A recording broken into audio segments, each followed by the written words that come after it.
Media చిట్చాట్లో CM Revanth Reddy కీలక వ్యాఖ్యలు చేశారు.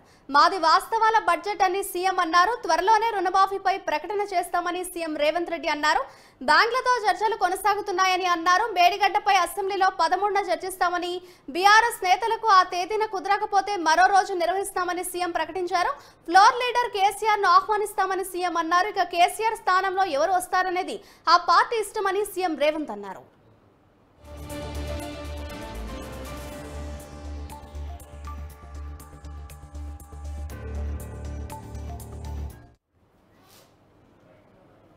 మీడియా చిట్చాట్తో సీఎం రేవంత్ రెడ్డి కీలక వ్యాఖ్యలు చేశారు. ఇదే అంశానికి సంబంధించిన మరింత సమాచారాన్ని మా బ్యూరో చీఫ్ శ్రీనివాస్ అందిస్తారు.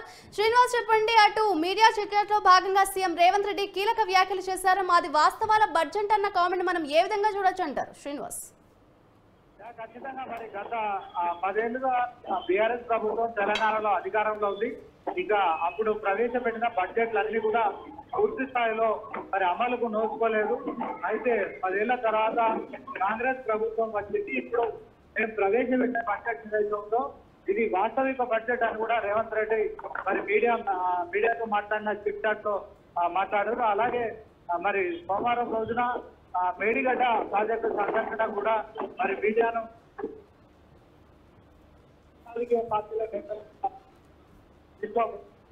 ప్రతిపక్షంగా ఉన్న సీఎం కేసీఆర్ కూడా రావాలని కూడా మరి ఆహ్వానించాము. ఇక ఆయన రావాలని కోరుకుంటున్నాము. ఆయన రాని పక్షంలో ఇక మరెవరినైనా పంపించినా పర్లేదు, అది బీఆర్ఎస్ పార్టీ ఇస్తామని చెప్పారు.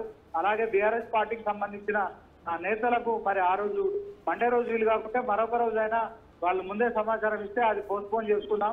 ఖచ్చితంగా మరి మేడిగడ్డకు సంబంధించిన ప్రాజెక్టు సందర్శనకు రావాలని కూడా చెప్పడం మనం గమనించవచ్చు. అండ్ శ్రీనివాస్, మేడిగడ్డపై అసెంబ్లీలో 13న చర్చిస్తాం. ఇన్ కేసు 13న బీఆర్ఎస్ నేతలు కుదరకపోతే వేరే డేట్ లో కూడా నిర్వహిస్తామన్నట్లుగా కూడా అటు సీఎం రేవంత్ రెడ్డి ప్రకటించారు. దీనికి సంబంధించి అటు చర్చ ఏ విధంగా ఉండబోతోంది అని మనం అనుకోవచ్చు అంటారు అసెంబ్లీలో?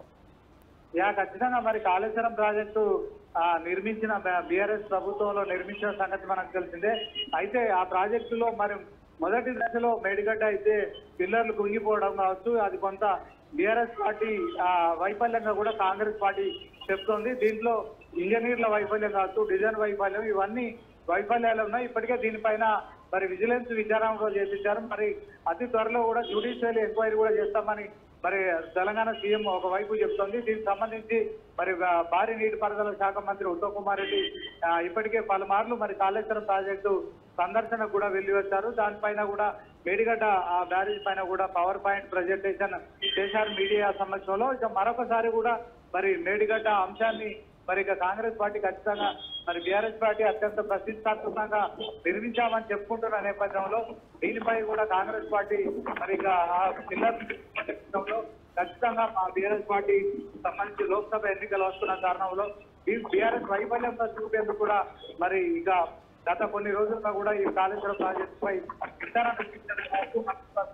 అలాగే మరొకసారి కూడా మరి హైదరాబాద్ కూడా కాళేశ్వరం ప్రాజెక్టు వెళ్ళడానికి కూడా ఆహ్వానించడం.